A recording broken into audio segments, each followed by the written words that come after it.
मैं जापान के सबसे ब्राइट स्टूडेंट्स में से एक था, इसलिए हर बार क्लास में टीचर्स मुझसे ही सवाल किया करते थे। साए की तरह रियूक हमेशा मेरे साथ ही रहने लग गया था। शुक्र है तुम्हारी क्लास ओवर हो गई लाइट। अब ये बताओ कि हमें चलना कहाँ पर है? मुझे छोड़ के मत जाओ। मुझसे बात मत करो, नहीं तो सारे सोचेंगे कि ये पागल अपने आप से बात कर रहा है। तुम कितने बोरिंग हो। देखो मैं बोरिंग नहीं हूँ, लेकिन बहुत सारे लोग हैं जिनको निपटाना है। तुम काफी मेहनत कर रहे हो। बर्बाद करने के लिए मेरे पास वक्त नहीं है रियूक। फिर मैं रियूक को बताता हूँ कि मेरे पास बहुत ही लिमिटेड टाइम है। स्कूल से आने के बाद और सोने से पहले तक के वक्त में ही मुझे सारे क्रिमिनल्स का नाम डेथ नोट में लिखना है, इसलिए मैं वक्त ज़ाया नहीं कर सकता। वैसे भी ज़्यादा सोना सेहत के लिए खतरनाक होता है, और अगर दुनिया को बेहतर जगह बनानी है तो मुझे अपनी नींद की आहुति देनी पड़ेगी। तभी मेरे दरवाजे पर दस्तक होती है और मेरी छोटी बहन सायू मेरे पास कुछ काम से आती है। मेरे होमवर्क में मेरी मदद करा दो प्लीज। इसे होमवर्क के लिए अभी आना था। मैथ्स में कुछ प्रॉब्लम है, प्लीज मेरी हेल्प कर दो। ठीक है, बताओ क्या प्रॉब्लम है। और तभी रियूक एक बहुत बड़ा राज खोलता है। अगर कोई इंसान डेथ नोट को छू लेता है तो वो मुझे सुन भी पाएगा और देख भी पाएगा। इतनी बड़ी बात ये मुझे अब बता रहा है, कुछ इंतजाम करना पड़ेगा। बीते कुछ दिन में हुई मौतों की वजह से पुलिस डिपार्टमेंट में हड़कंप छाया हुआ था। पुलिस मानो एक छोटे से बच्चे की तरह मेरे सामने लाचार नजर आ रही थी। पुलिस का कोई भी पैंतरा, कोई भी चाल कुछ काम नहीं कर रहा था। पुलिस डिपार्टमेंट के अंदर ही बहुत कॉन्ट्राडिक्शंस थी। कुछ लोग बहुत खुश थे क्योंकि क्रिमिनल्स का खुद ब खुद सफाया हो रहा था, लेकिन दूसरी तरफ पुलिस के चीफ इस बात से बेहद नाखुश थे क्योंकि उनकी नाक के नीचे एक शख्स बाकी सारे लोगों का बेरहमी से कत्ल कर रहा था। इस बात में कोई दो राय नहीं थी कि मरने वाले सारे क्रिमिनल्स और बहुत बड़े बड़े आतंकी थे, लेकिन ऐसे किसी का कत्ल करना, वो भी कानून को अपने हाथ में लेकर, ये पुलिस से बिल्कुल बर्दाश्त नहीं हो रहा था। पुलिस डिपार्टमेंट को सबसे ज्यादा परेशान ये बात कर रही थी कि भला कोई कैसे रहस्यमयी तरीके से ऐसे इंसानों का कत्ल कर सकता है। कुछ लोगों का ये भी मानना था कि ये काम एक बहुत बड़ी ऑर्गेनाइजेशन के तहत हो रहा है। CIA और FBI को बुलाने की बातें जोरों पर चल रही थीं। पुलिस के बहुत बड़े बड़े अधिकारी अभी तक इस बात को मान रहे थे कि शायद ये महज एक बहुत बड़ा इत्तेफाक है जो एक साथ सारे क्रिमिनल्स रहस्यमयी तरीके से मर रहे हैं। पोस्टमार्टम रिपोर्ट्स में ज्यादातर मरने की वजह दिल का दौरा पड़ना ही बताया जा रहा था।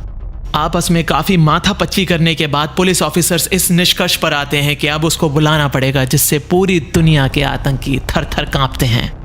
उसका नाम है एल, जो अपराधियों के वाकई एल लगा देता है।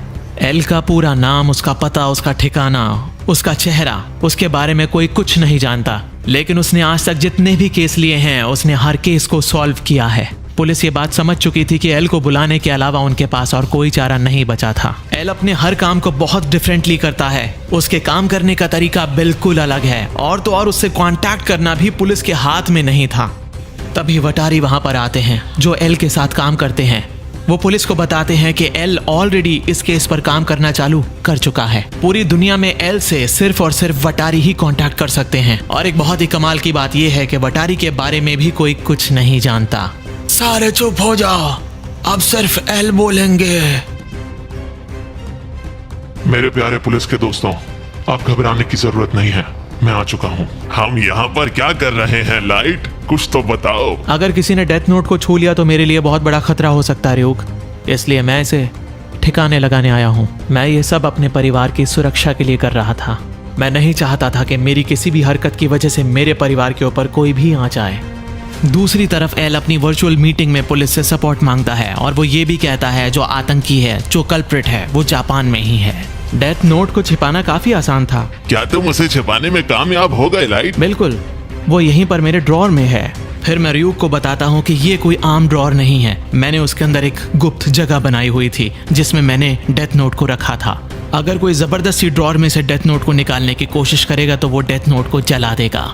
इससे पहले भी इंसानों ने डेथ नोट को छिपाया है, लेकिन तुमने तो छिपाने के मामले में सबको पीछे छोड़ दिया लाइट। ये मुमकिन था कि डेथ नोट में आग लगने की वजह से मेरे पूरे घर में भी आग लग सकती थी, लेकिन एक छोटी मोटी आग जिंदगी भर जेल में बिताने से तो बेहतर ही है। आम लोग इस बारे में बहुत ज्यादा चर्चा कर रहे थे कि कैसे क्रिमिनल्स एक के बाद एक मारे जा रहे हैं।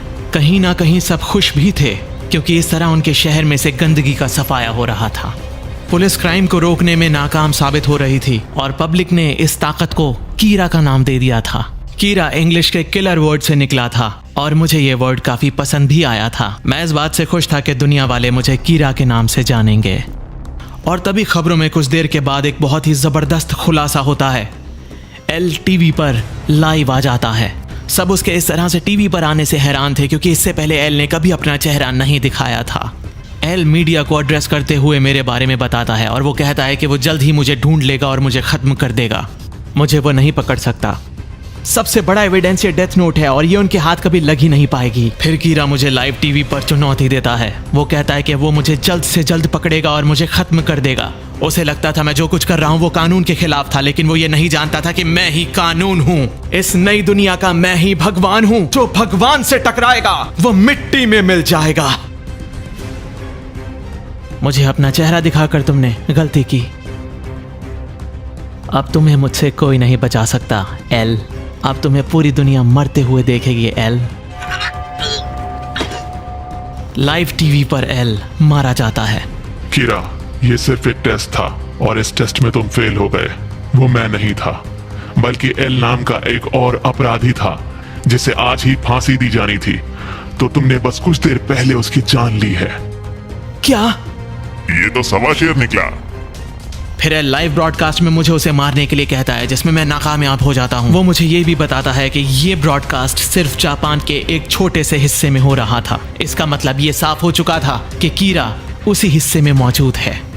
देखते हैं पहले एल मुझे ढूंढता है या फिर मैं एल को ठिकाने लगाता हूँ। अजीब बात है, दोनों एक दूसरे को मारना चाहते हैं और दोनों ने एक दूसरे का चेहरा नहीं देखा हुआ। इस गेम में बहुत मजा आने वाला है। इंसान वाकई काफी इंटरेस्टिंग होते हैं।